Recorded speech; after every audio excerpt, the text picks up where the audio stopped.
Content warning. Things can get pretty rough in prison. We're going to be talking about some subjects that some people might find disturbing. Hi, I'm Amelia Saw, and this is On Guard, a podcast about what really goes on inside prison. And it comes from the best source in town, the prison officers. Unlike police, who go looking for the bad guys, each day a prison officer turns up at work, they're guaranteed to find them. Imagine doing a job where every shift was spent rubbing shoulders with Australia's worst criminals. These are the heroes who keep the country's rapists, serial killers and child molesters exactly where the rest of us want them, locked away in prison. But you don't walk away from a job like that unscathed. These guys have got stories. Most of them are shocking, some of them are tragic, and others are just bloody funny. The one thing I can guarantee is that you've never come across anything like it. Make sure you check out all the stories, videos and pictures at www.onguardseries.com.au. That's www.onguardseries.com.au. If you've been enjoying On Guard, here's a bonus episode for you. In this episode, we meet former correctional officer Mark Fritz. In 1997, Mark was caught up in one of Australia's most sensational jailbreaks. Bank robber Brendan Abbott and 4 other prisoners escaped from Sir David Longland Jail in Brisbane.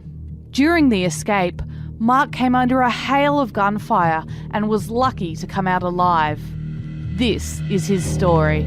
Brendan James Abbott, on the run since breaking out of a Queensland jail last November, and the man responsible for the biggest bank hold-up in WA's history, nearly $500,000 from the Commonwealth Bank in Mirrabooka. Police had no idea where he was till yesterday, while on the tail of his accomplice, Brendan Luke Berishan. Berishan is wanted over the shooting of 2 police officers in Melbourne on Monday. He stole a car and was heading to a safe house set up by Abbott since January.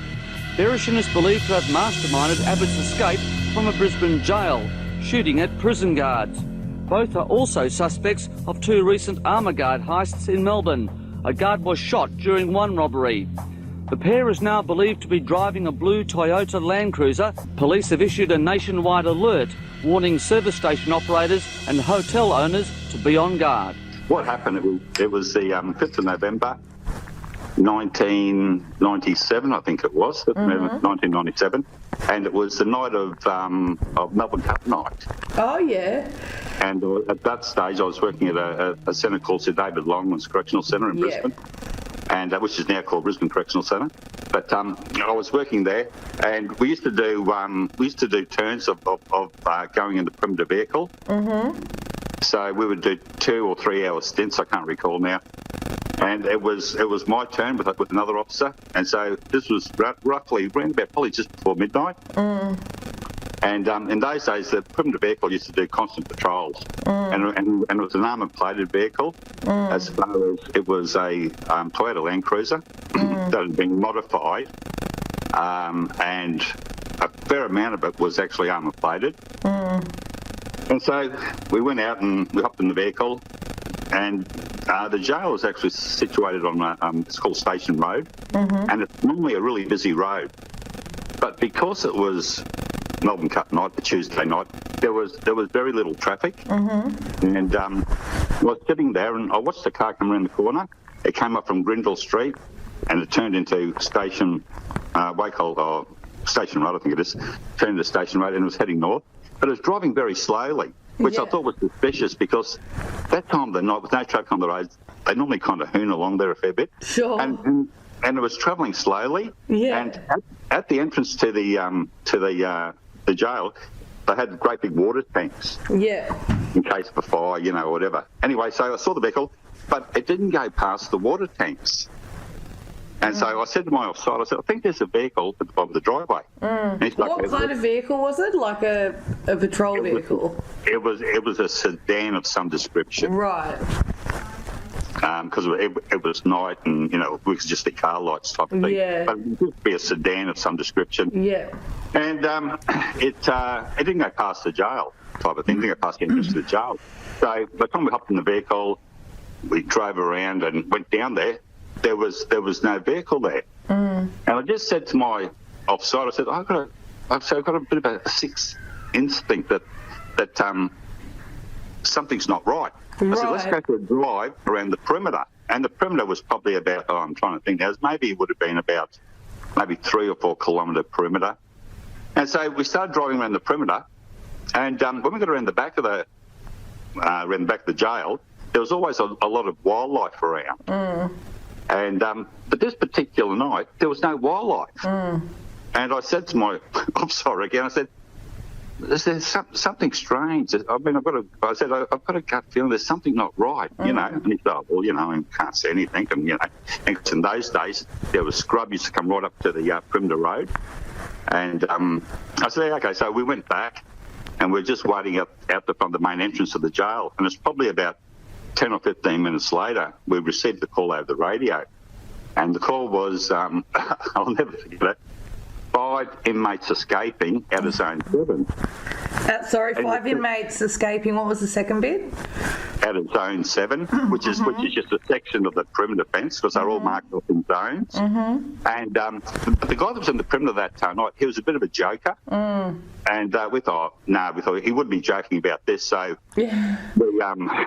we took off type of thing, you know.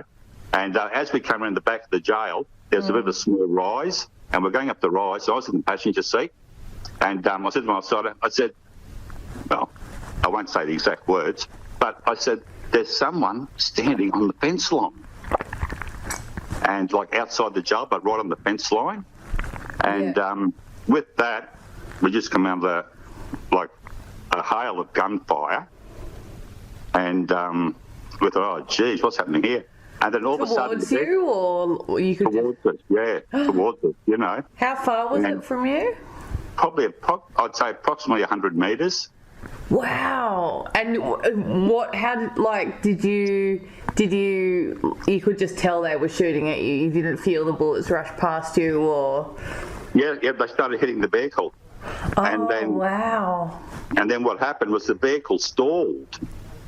And so I said to my mate, I said, let's start it up. He said, it won't start.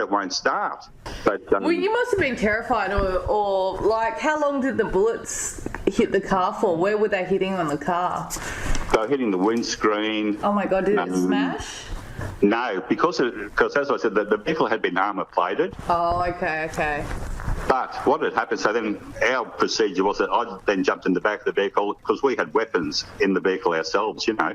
Yeah. So I jumped in the back of the vehicle, but if you could imagine that the gun portholes were actually on the side of the vehicle, and this was happening directly in front of us. So I couldn't do anything as far as trying to prevent the escape by returning fire. And procedure was that we stayed in the vehicle naturally. And so then I just watched it all happen. And there was actually 2 people involved. There was a guy that was on the fence line. He had a firearm. And then there was someone that was on a bit of a ridge at the side of the jail. And because, as you know, perimeter is all surrounded by lights. And I was in the back, and we were pretty well illuminated. And so what were you doing in the back? Were you like...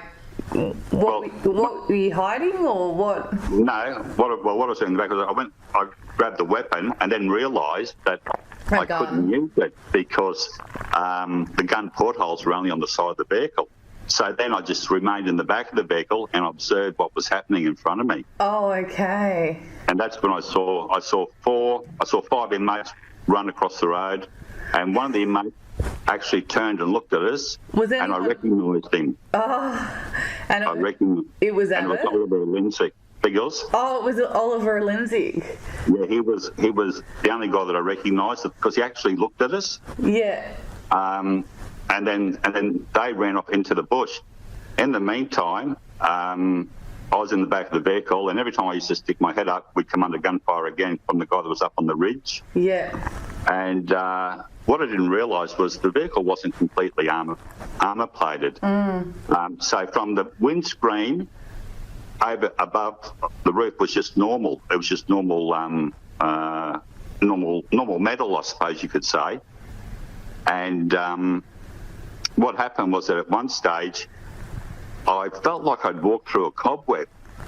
Oh. You know? Yeah. And I said to my offside, I said to him, because he was lying across the front of the seats, you know. I said to him, I felt like I just walked through a cobweb. And he said, no cobwebs in here. I said, yeah, I know. So, cut a long story short, was that after they had escaped and they had left the scene, we were stranded in the vehicle for half an hour because the police wouldn't come around. Naturally, because they were in soft-skinned vehicles, and they didn't respond until there were sightings of them actually several kilometres away. There were sightings of them when they actually drove off in two vehicles, and then the police came around, and the vehicle was then secured as a crime scene. And it wasn't until many hours later. What had actually happened was that one of the bullets actually came through the top of the vehicle above the windscreen, and what I thought was a cobweb was actually the fibres from the roof lining actually tore, and they actually filtered down in front of me. So I was quite lucky because the bullet probably missed me by about maybe a couple of inches. Wow. And I didn't know this until later on, naturally. And but after the inmates had escaped, the guy that was on the fence line, as he was leaving, he just stood in the middle of the road, just took aim at us, and he probably emptied the rest of his magazine into our vehicle. Jeez. Yeah. And then we didn't know that they'd actually left, because as I said, in those days there was scrub all up the side of the road. So you wouldn't want to get out of the car anyway, because you wouldn't know it would be safe. Yeah. Exactly. So then we thought that maybe they might try and take our vehicle because we had weapons in the vehicle. And so then that's why I kept vigil on the side of the vehicle with a firearm in case they tried to take the vehicle. Because we had no communication at that stage either, because we had lost all battery power. We had no communication with our control rooms or anything, you know. And so we're stuck there for maybe... So would you normally radio through the car, would you? Well, we would have kept in contact. Normally, the normal procedure is that you keep in contact with your master control, which is like your control room. Yeah. But we had radios in the vehicle, but because we lost out of the vehicle, we actually lost our radio form of communication. So we didn't know what was happening. We didn't know where they were, where they'd gone. We didn't know anything. And as I said, we're there in the vehicle for half an hour, and before assistance arrived. And understandably, I mean, we understand why. But by that stage, they had already left, and they were several kilometres away. And they left in two vehicles.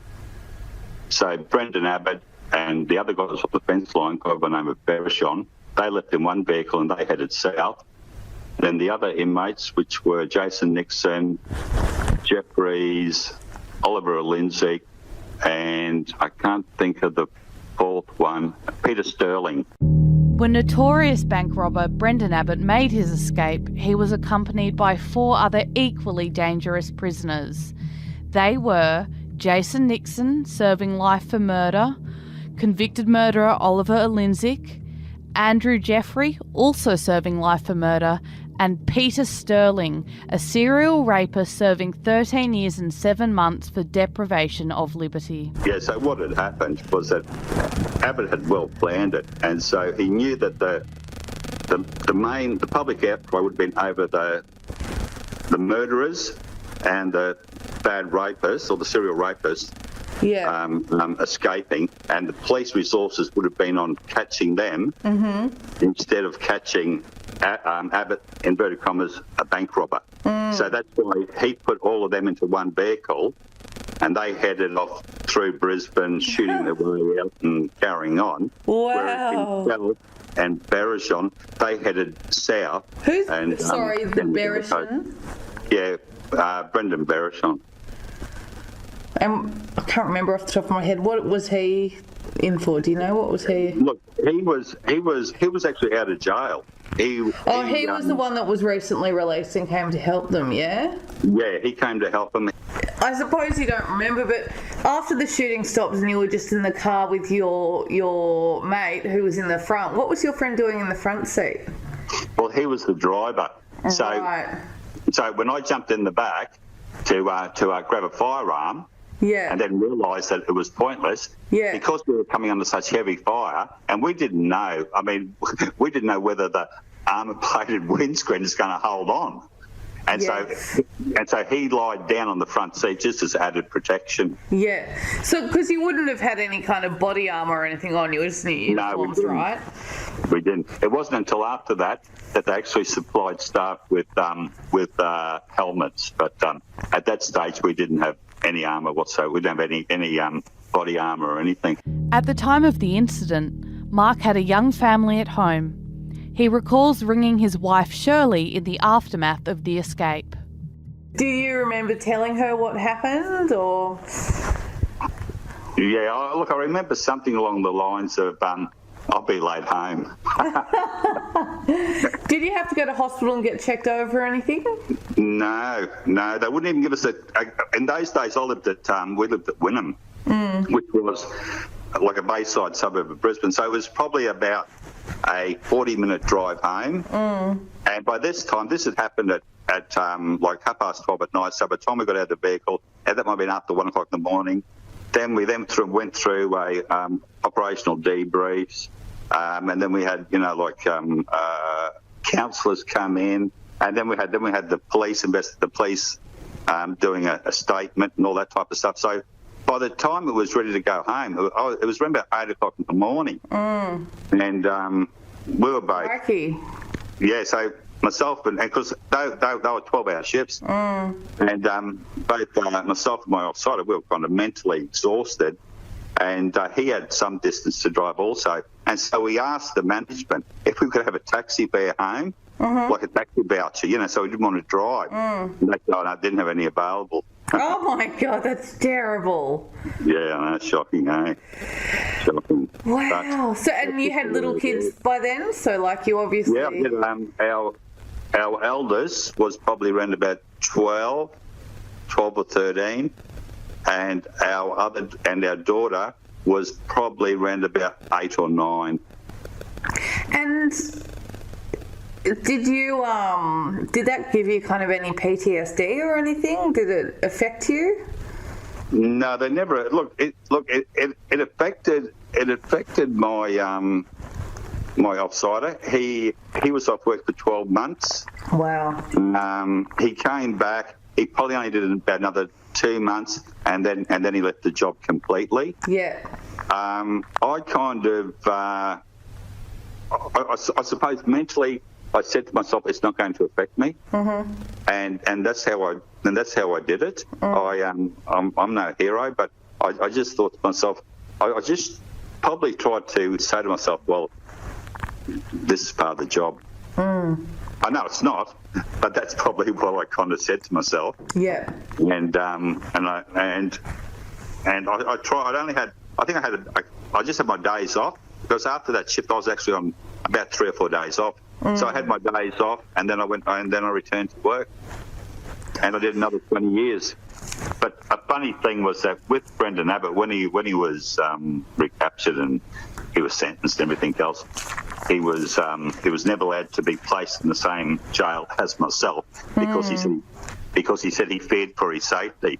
Well, I felt like saying, well, I suppose I did a little bit too much that night. But one thing I did find quite amusing was that when he was being released, I actually ran into him. Well, I actually saw him. They actually transferred him to Brisbane Correctional Centre from Woodford, and he saw me and he asked me if he could have a word to me. I said, oh, yeah, because I didn't. To me, it wasn't a personal thing. And he said that to me. He said, look, boss, they used to call me boss, Look, he said, boss, what happened there in 97? He said it wasn't personal. Yeah.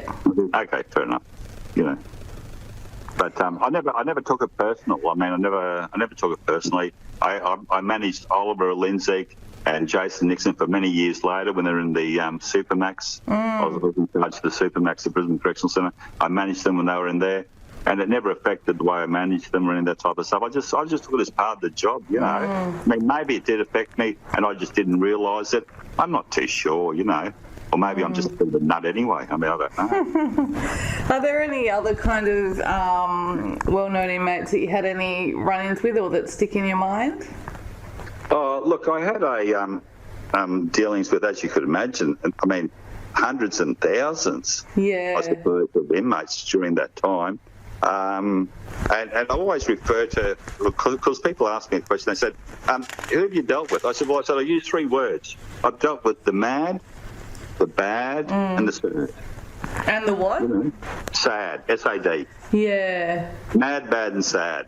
I mean, and those are the 3 types of inmates that I've actually dealt with. If I could think of any particular ones, I mean, look, it's a question that's been asked of me quite often. And as soon as I mention one inmate, I think, oh, hang on, no, this other bloke, he was worse, or there's, you know, I mean, I'm involved in all the riots in 1983 and 1987 at Boggerow Jail.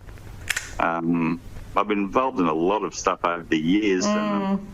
But if I can pick one particular incident, I suppose it'd have to be the Brendan Abbott escape, because nothing else actually comes close to it. Yeah, of course. I mean, it's such an out there story. And so did Shirley, I haven't spoken to her yet, I called you first, did she work as a prison officer too? No. She's the long-suffering wife, joking. Exactly. We couldn't afford to have two of us in the family, so, I mean... Yeah, because it's shift work and, you know... No, the shift work and everything else, but see, when I met Shelley, and I was already a prison officer, so it's not as if it was something that I went into after we were married or after we met. I mean, so Shelley was always aware of what I did for a job and the shift work and everything else. And people say to me over the years, I mean, because we've been married for 40 years, they say, you know, how'd your marriage last for that long being a prison officer? I said, it's got nothing to do with being a prison officer. I've come across this many times, is that I've worked with a lot of guys over the years that relationship breakdowns and everything, and they blamed it on the job. A lot of times I think that, well, maybe they probably would have the relationship breakdown anyway. I'm not too sure. That's just my opinion. It has been mentioned to me a lot over my interviews that people are like, oh, you know, you should, I mean, I can't quantify it, but they're always like, oh, you know, the divorce rates are so high in corrections. No, look, in all honesty, I reckon if they were to do a survey, they'd be no higher than in any other organisation that employs a lot of people. You know, they'd be no higher than the police force, they'd be no higher than the fireys, the AMBOs, BHP or whatever. You know, but as I said, then again, that's just my own personal opinion, only because I think that sometimes people use the job as an excuse to say, you know, my marriage or my relationship wouldn't have failed if I didn't have to do night shifts, or I didn't deal with excuse the French arseholes. But as I said, I've always kept my work life separate from my private life, and this is probably something over the years that's actually frustrated my wife and my kids, is that they knew very little about my work, but that's how I managed it. I mean, I didn't want them to know about the rapes I saw, or the self-harms, or... I mean, I was at Sir David Longman's for a period, and we had 20 murders. Oh, my God. Yeah, 20 murders. I didn't speak about the things like the overdoses I saw. And, I mean, I can recall a situation where an inmate was working in the main laundry, and he'd come across a syringe, and he had some heroin, and he was in the toilet and he overdosed, stuck in his arm, he overdosed. He was dead. Another inmate was walking past, saw him lying on the floor, you know, unconscious, with a needle sticking out of his arm. This inmate grabs the needle out of his arm and sticks it into his own arm, hoping that there's enough still left on there for a fix. Holy... Crap. So just some of those things, I just didn't think it was relevant or necessary to tell my family about. Yeah, so how did you unwind? With your mates from work? Did you go to the pub? How do you... I never sought any professional help at all. I mean, at times it was forced upon me because it was part of procedure, after an incident. But I mainly just did it through talking with my peers and then making a joke about it. Did you, in that Abbott escape, did you think you were going to die, or you didn't really think that far ahead? It didn't. It probably wasn't until afterwards, especially when I was told about when the bullet when the bullet came through the top of the above the windscreen, and it was pretty close to hit me in the old head. I probably thought about, oh, geez, that was close, and then I thought, well, no point buying a lotto ticket. I probably just used all my luck up anyway. And that's how I kind of. I thought, well, if it was going to happen, it was going to happen. I mean, I couldn't have changed it. Yeah. And what happened that night, I wouldn't change anything that happened that night. I mean, we did what we had to do, the best we could do with what we had, and that's it. I mean, naturally, there were critics, even amongst my own peers, who said to me things like, oh, you should have jumped out of the vehicle and started firing. I said, but that wasn't the procedure. The procedure was you stayed in the vehicle. That's why it was armour plated. Yeah. Just that type of stuff, and that happened. And that probably saved your life. Yeah, that's it. If I had hopped out, they would have shot me. Yeah. That's it. When we went up to with the police, we went up to where they got out the fence line, and they were using a high caliber rifle, which is called an SLR, and in their getaway, they dropped a heap of rounds. Now, the rounds that they dropped, they were .762 millimetre long rounds. So they were roughly nearly 3 inches long. And they were specially designed for armour-plated vehicles. God, so they were out to kill. Yeah, they knew what we had, so they just upped the ante. God, it's terrible. And so they knew that we had an armour-plated vehicle. And they knew that if they couldn't stop us, we would have stopped them, because we were pretty well armed. We had shotguns, we had 357 Magnums, we had and a long firearm. So we were pretty well armed in the vehicle. So they knew that. Yeah. So then they just upped the ante. If we had and then after that, the government, a knee-jerk reaction, they went and bought all Hummers. Right. And so if we had had a Hummer that night, they probably would have had a grenade launcher. You see what I'm trying to do? Yeah. So it doesn't matter what you do. I mean, they just if you up the ante, they just up the ante one more, and so it keeps going to where does it stop? And I suppose the thing that gave us the false sense of security was that they just spent about $60 million upgrading the security at the Sir David Long's Correctional Centre. And so that's why when we heard that 5 inmates were escaping, we're thinking, that's impossible.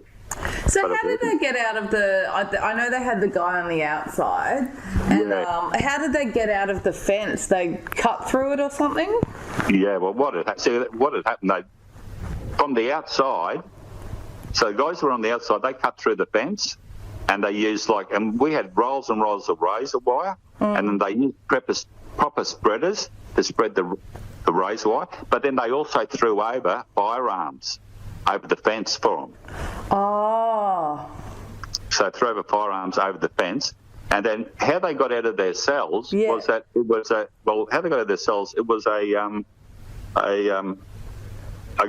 departmental blunder. Right. What had happened was that they had decided, several months before that, they'd decided to reduce the overtime bill. And so if someone went sick, a staff member, they didn't replace them. Oh, my God. So prisoners were left unsupervised. So whilst these prisoners were left unsupervised, Abbott and Co., they smuggled in what they called angel wire. Yeah. Which is a diamond tip like hacksaw wire, Yeah. but it falls down to about the size of your nail. So then they use that to cut through the bars, and because they were that short staffed, they weren't doing any cell checks, bar checks, and that's how they did it. Wow. So they must have known you were short staffed that night. Oh, they knew, but this has been happening for months. Right.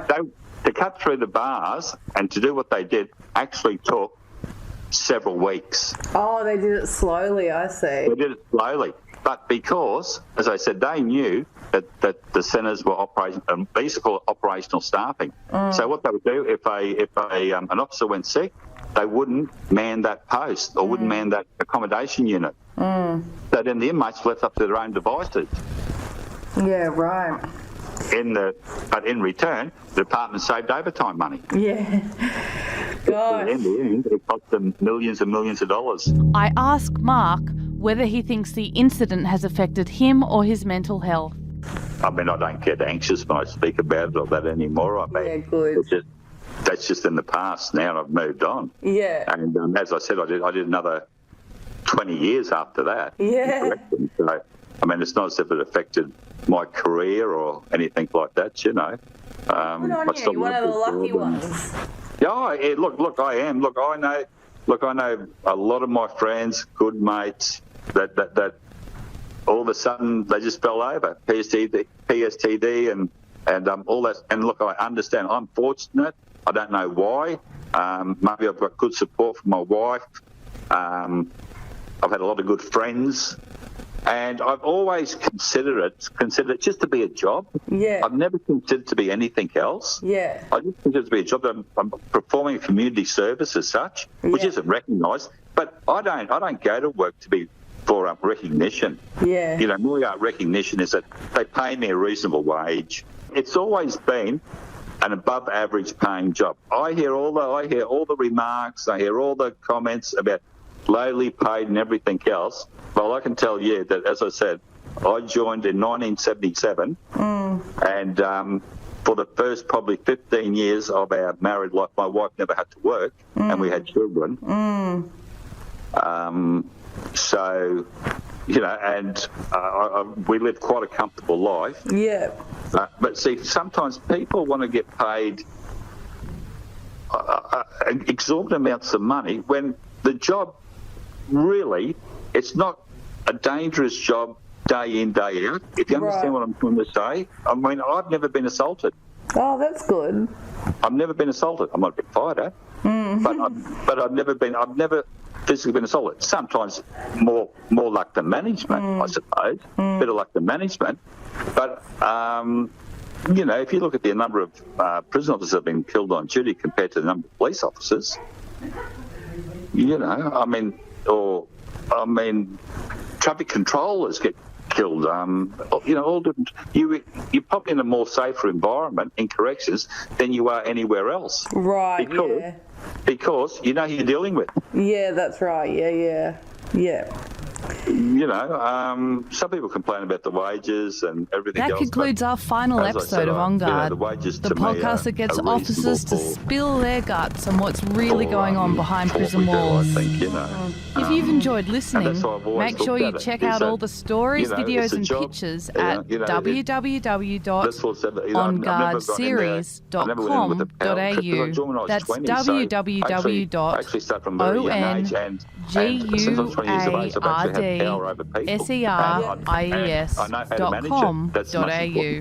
See you next time. Sound like you're the right man for the job.